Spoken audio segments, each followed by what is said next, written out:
प्रिय बंधुओं, प्राचीन समय में जम्बू द्वीप के अंतर्गत एक मद्र देश हुआ करता था और इस मद्र देश के शासक महाराज अश्वपति के नाम से विख्यात थे।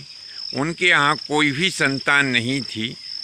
तब महाराज अश्वपति ने निश्चय किया कि क्यों न माता सावित्री की तपस्या करके और संतान मांगी जाए।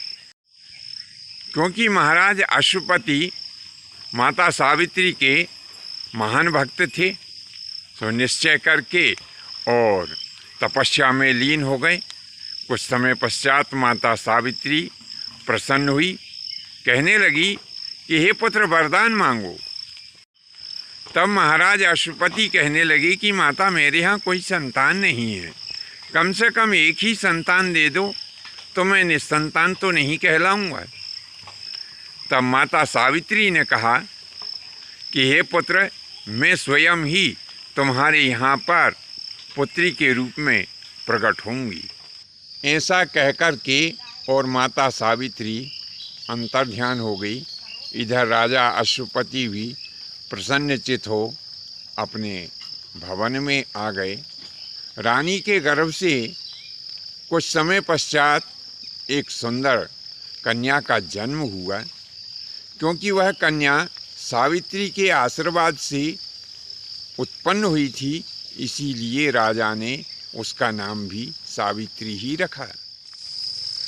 कन्या का लालन पालन बड़े ही लाड़ और प्यार के साथ में हुआ और उसके लिए सुंदर शिक्षा दीक्षा की व्यवस्था की गई। धीरे धीरे कन्या बड़ी होती गई और विवाह के योग्य हो गई। तब महाराज अश्वपति ने उस कन्या से कहा कि पुत्री, मैं तुम्हारे योग्य वर को तलाशने में असमर्थ हूँ, इसीलिए मैं तुम्हें स्वतंत्रता देता हूँ कि जाओ तुम स्वयं ही अपने योग्य वर को तलाश कर लो। जिसको भी तुम पसंद कर लोगी मैं उसी से ही तुम्हारा विवाह संपन्न करा दूंगा। ऐसा कहते हुए राजा ने अपने कुछ वृद्ध मंत्रियों को और एक सेना की टुकड़ी को उस कन्या के साथ में कर दिया। इस प्रकार से अपने पिता की आज्ञा प्राप्त करके वह कन्या अपनी सैन्य टुकड़ी और मंत्रियों के साथ में भ्रमण करते हुए एक समय एक ऐसे वन प्रदेश में पहुंच गई जहां पर कि शाल्व देश के नेत्रहीन राजा, जो कि अपने राज्य से हटा दिए गए थे, अपने पुत्र सत्यवान और अपनी पत्नी के साथ आश्रम बना करके और भगवान की तपस्या कर रहे थे। सावित्री ने शाल्व देश के उस राजकुमार जिसका नाम सत्यवान था जब देखा तो सावित्री ने विचार किया कि इसी सत्यवान से मुझे विवाह कर लेना चाहिए।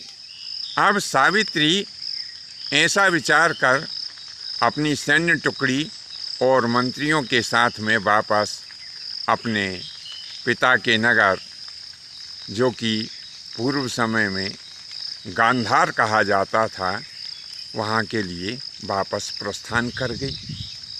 इधर नारद जी ने विचार किया कि बहुत समय हो गया गांधार नरेश से भेंट नहीं की।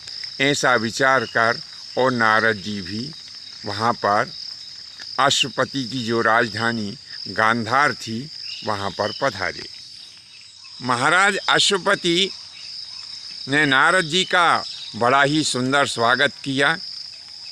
नारद जी और महाराज अश्वपति दोनों विराजमान थे कि इतने में ही वहाँ पर सावित्री पहुँच गई। सावित्री ने अपने पिता और मुनि नारद को प्रणाम किया। तब नारद मुनि कहने लगे कि राजन, अब कन्या विवाह के योग्य हो गई है, कहीं योग्य वर देख करके और इसका विवाह कर देना चाहिए। तब महाराज अश्वपति कहने लगे कि हे प्रभु, मैंने इसे इसी उद्देश्य से देशों में भ्रमण करने के लिए भेजा था। शायद कहीं ना कहीं इसने अपने योग्य पति को चुन लिया है। इसका ये समाचार थोड़ी देर के पश्चात कन्या हमें निश्चय ही देगी।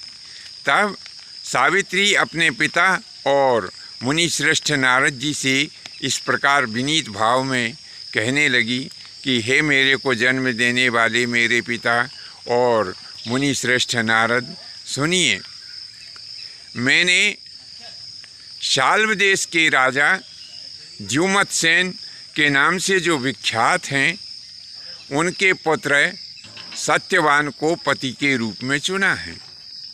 तब तो नारद जी कहने लगे कि सावित्री, तुम्हारा निर्णय गलत है, तुम्हें दूसरा पति चुन लेना चाहिए, क्योंकि सत्यवान की आयु तो मात्र 1 साल शेष रही। तब सावित्री कहने लगी कि हे मुनि श्रेष्ठ, निश्चय ही आप अपने तप के प्रभाव से सत्य भाषण कर रहे होंगे, लेकिन आपको ये भी पता होगा कि हमारी संस्कृति में स्त्रियां एक ही बार पति को चुनती हैं, और मैं भी दृढ़ निश्चय कर चुकी हूँ कि मैं सत्यवान को ही अपना पति बनाऊंगी, चाहे कुछ भी हो जाए। सूर्य चाहे पश्चिम से उदय हो जाए, चाहे तारागण अपनी दिशा और क्षेत्र बदल दें, परंतु मैं अपना निर्णय नहीं बदलूंगी। मैं सत्यवान को ही अपना पति बनाऊंगी। तब उस कन्या के ऐसे दृढ़ वचनों को सुनकर के नारद मुनि कहने लगी कि हे महाराज अश्वपति, जब कन्या का ऐसा दृढ़ निश्चय है तो भगवान भला ही करेंगे। ऐसा करो, सत्यवान से ही इसका विवाह संपन्न करा दो। कुछ समय पश्चात महाराज अश्वपति अपनी कन्या सावित्री को साथ में लेकर के और शाल्व देश के जो राजा थे, जिनका नाम महाराज द्युमत्सेन था, उनके आश्रम में गए और विधि विधान से अपनी कन्या सावित्री का विवाह सत्यवान के साथ में करा दिया। महाराज द्युमत्सेन सावित्री को अपनी पुत्रवधू के रूप में प्राप्त करके महान आनंदित हुए। उनका जीवन सफल हो गया और वे बड़े आनंद से अपना जीवन यापन करने लगे। बंधुओं, आज के लिए बस इतना ही। शेष अगले भाग में नए विषय के साथ में उपस्थित होंगे। आज्ञा दीजिए। धन्यवाद। जय माता की, जय परशुराम जी की।